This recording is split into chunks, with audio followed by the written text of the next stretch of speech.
नमस्कार, बहुत स्वागत है आपका। मैं हूं आपके साथ ऋतु ज्ञानवानी। विधानसभा के मानसून सत्र का आज तीसरा दिन है। कल सीएम भूपेश ने वित्तीय वर्ष 2022-23 का प्रथम अनुपूरक बजट पेश किया।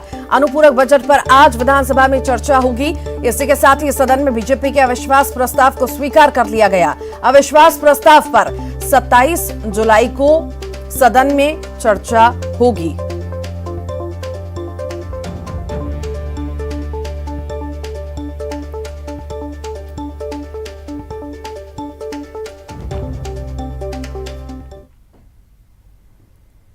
तो किसानों के मुद्दे को लेकर बीजेपी प्रदर्शन करने जा रही है। खाद और बिजली कटौती को लेकर आंदोलन होगा। दतरेंगा सोसाइटी और बिजली ऑफिस के बाहर प्रदर्शन होगा। प्रदर्शन में किसान भी शामिल होंगे।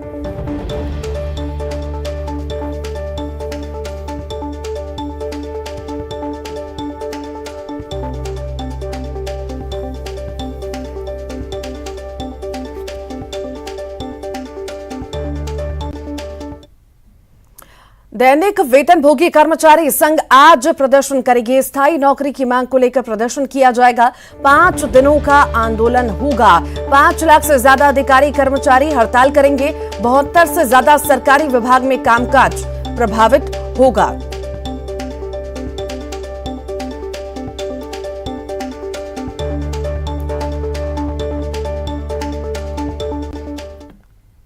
रायपुर से बड़ी खबर है। कोरोना के रोज मामले बढ़ रहे हैं। छत्तीसगढ़ में 700 नए मरीज मिले हैं। 24 घंटे में 7 मरीजों की मौत हुई है।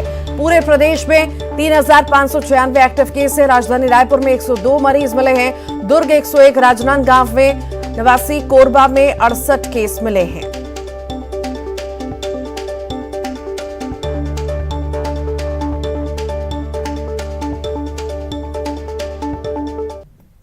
बालोद से बड़ी खबर है। खैरडीगी गांव पहुंचा है दंतैल हाथी। फसलों को नुकसान पहुंचा रहा है। खेत जाने से किसान भी डर रहे हैं। इलाके में दहशत का माहौल है। गुरूर इलाके में दंतैल हाथी ने डेरा डाल रखा है। करीब 24 हाथियों का दल मालगांव के जंगल में मौजूद है। 15 से अधिक गांवों को वन विभाग ने सतर्क किया है।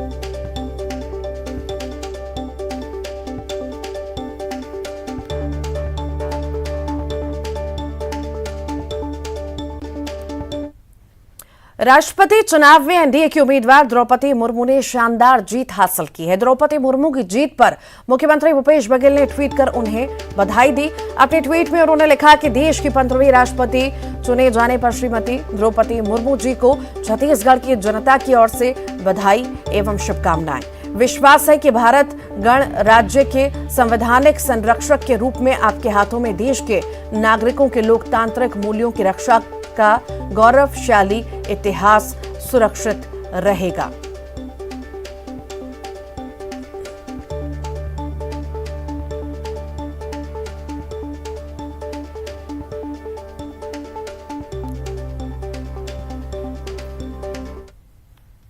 राष्ट्रपति चुनाव में एनडीए की उम्मीदवार द्रौपदी मुर्मू ने शानदार जीत हासिल की है। प्रधानमंत्री नरेंद्र मोदी और बीजेपी अध्यक्ष जेपी नड्डा ने उनके घर जाकर उन्हें बधाई दी।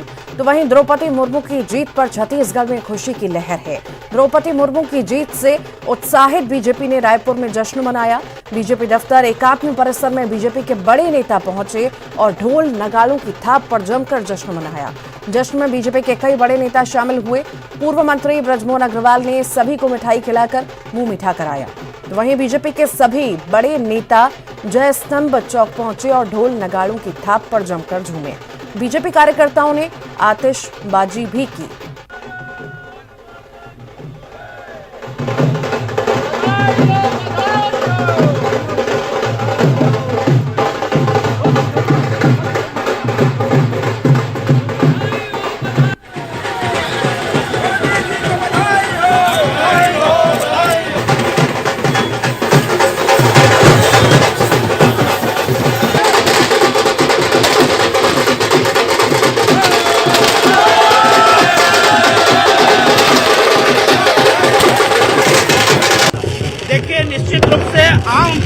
छत्तीसगढ़ के लोगों के मन में जो उत्साह है और खुल करके सामने आ रहा है। ये तो रायपुर है, गलियों में जाएंगे, गांव में जाएंगे, सब लोग घूम रहे हैं। पहले बार ऐसे प्रत्याशी बना जो अंत्योदय की जीत कह सकते हैं, सर्वहारा की जीत कह सकते हैं, लोकतंत्र की जीत कह सकते हैं कि 75 साल में एक आदिवासी की बेटी राष्ट्रपति के पद पर बैठ रही है। इसके लिए हम बहुत बधाई देते हैं।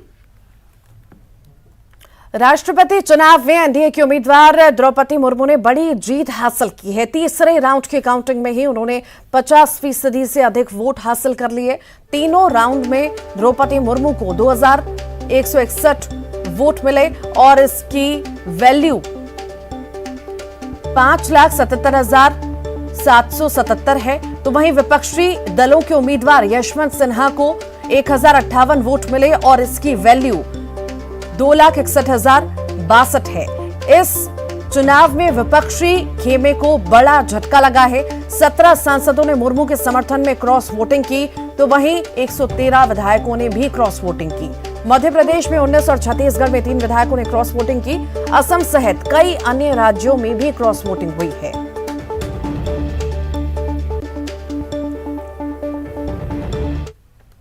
बालोद जिले में शासकीय कामकाज की शुरुआत से पहले राजकीय गीत गाए जाएंगे। बालोद प्रदेश का पहला ऐसा जिला होगा जहां पर इस तरह की शुरुआत की गई है। कलेक्ट्रेट दफ्तर बालोद में सारे विभाग के कार्यालय हैं, जहां हजारों अधिकारी कर्मचारी हर रोज पहुंचते हैं। जहां पहुंचते ही सभी पहले खड़े होकर राजकीय गीत गाते हैं। ठीक 9:58 पर कलेक्टर सहित तमाम अधिकारी कर्मचारी एक साथ एक स्वर में अरपा पैरी के धार का गायन करते हैं, जिसके बाद शासकीय कामकाज की शुरुआत होती है। का ये उद्देश्य रहता है कि हमारे जितने भी अधिकारी कर्मचारी हैं समय से आएं, जिससे कि आम नागरिकों को समय से हम सुविधाएं प्रदान कर पाएं। इसलिए हम लोगों ने ये तय किया कि सुबह आने से पहले हम लोग राजकीय गीत जो कि अरपा पैरी की धार है उसका एक साथ गायन करेंगे और उसके बाद ठीक 10 बजे से ऑफिस शुरू कर देंगे। जगदलपुर में डेंगू का कहर लगातार बढ़ रहा है। शहर में हर दिन 2 दर्जन से अधिक मरीज अस्पताल पहुंच रहे हैं। शहर के 10 से अधिक वार्डों में डेंगू के मरीज मिलने से स्वास्थ्य विभाग में हड़कंप है। जगदलपुर में डेंगू से अब तक 5 लोगों की मौत हो चुकी है। जगदलपुर शहर में मरीजों के बढ़ते आंकड़ों के बीच प्रशासन वैकल्पिक इंतजाम करने की बात कर रहा है।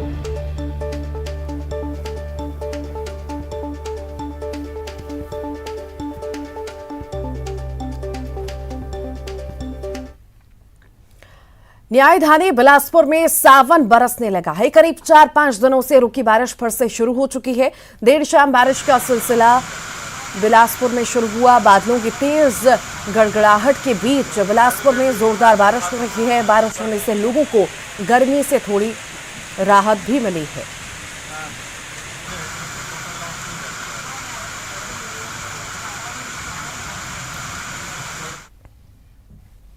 तो वहीं सुकमा जिले का कोंटा बाढ़ से पूरी तरह से प्रभावित था। भारी बारिश के बाद बाढ़ का पानी इतनी तेजी से बढ़ा कि लोग अपनी जान को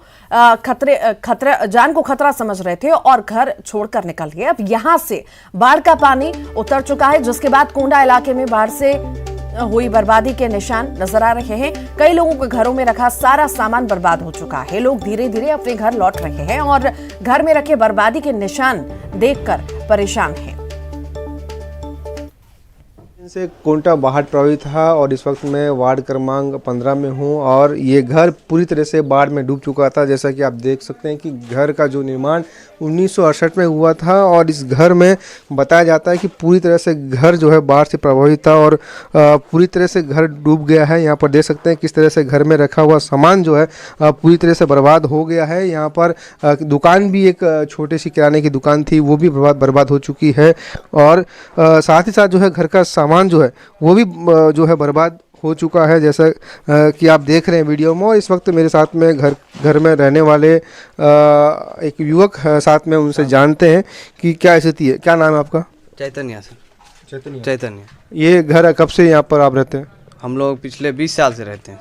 क्या स्थिति बाढ़ में? बाढ़ में पूरा ऊपर तक आ गया सर, पूरा खपरा पर ऊपर भी रखा था सर सामान, वो भी पूरा भीग गया है। नीचे पूरा सामान, पूरा किराना सामान 2 लाख के ऊपर का पूरा वेस्ट हो गया सर। अच्छा, तो और घर में कौन कौन है? घर में मम्मी बहन रहते हैं सर, पापा भी ख़त्म हो गए हैं, वो 7 साल हो रहा है ख़त्म हो गए। हम लोग वही किराना दुकान रह के चला रहे थे, बीच में ऐसा आ गया सर पूरा बाढ़, पूरा जीवन पूरा उल्टा कर दिया। तो निकाल नहीं पाए सामान? नहीं निकाल पाया, मैं अकेला हो गया सर। मम्मी भी तबीयत खराब था तो कहीं बाहर गए थे, तो मैं अकेला होके निकालने नहीं हुआ सर।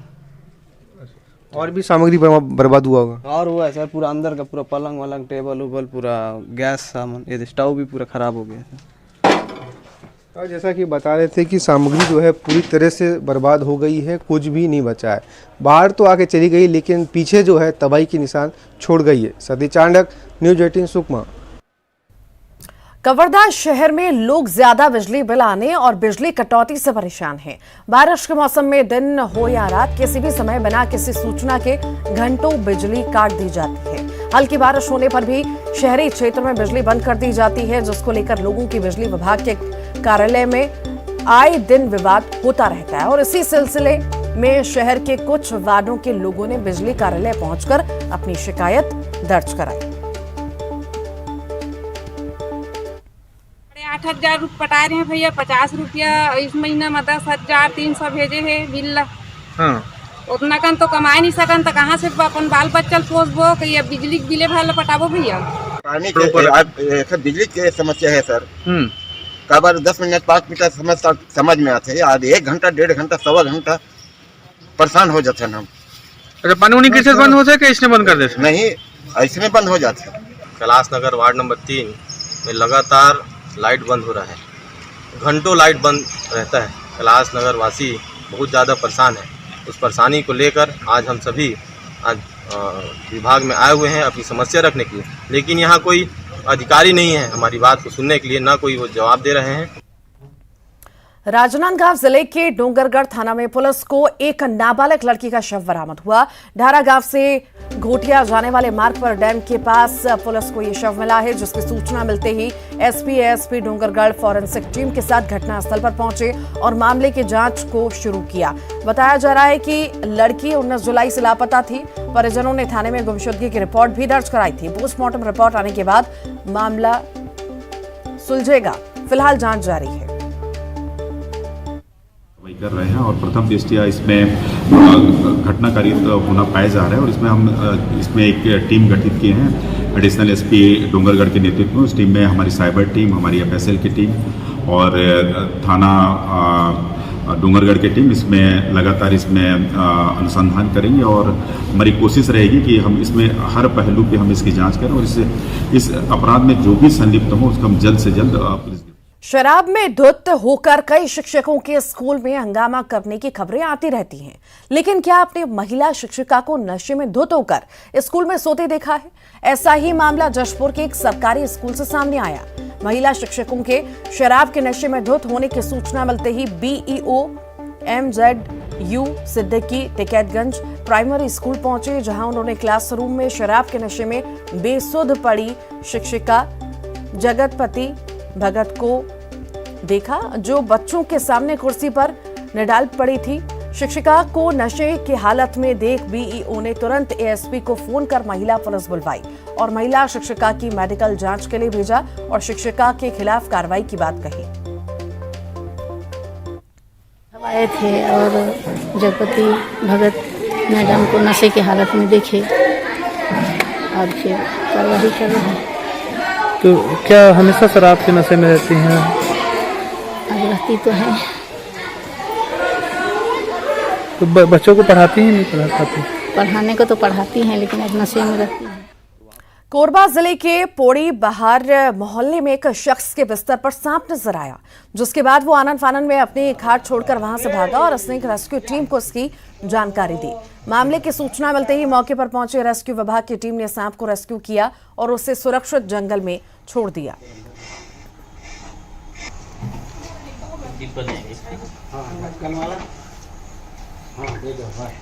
और इसी के साथ ही फिलहाल के लिए इस बुलेटिन में इतना ही। खबरों का सिलसिला लगातार जारी है।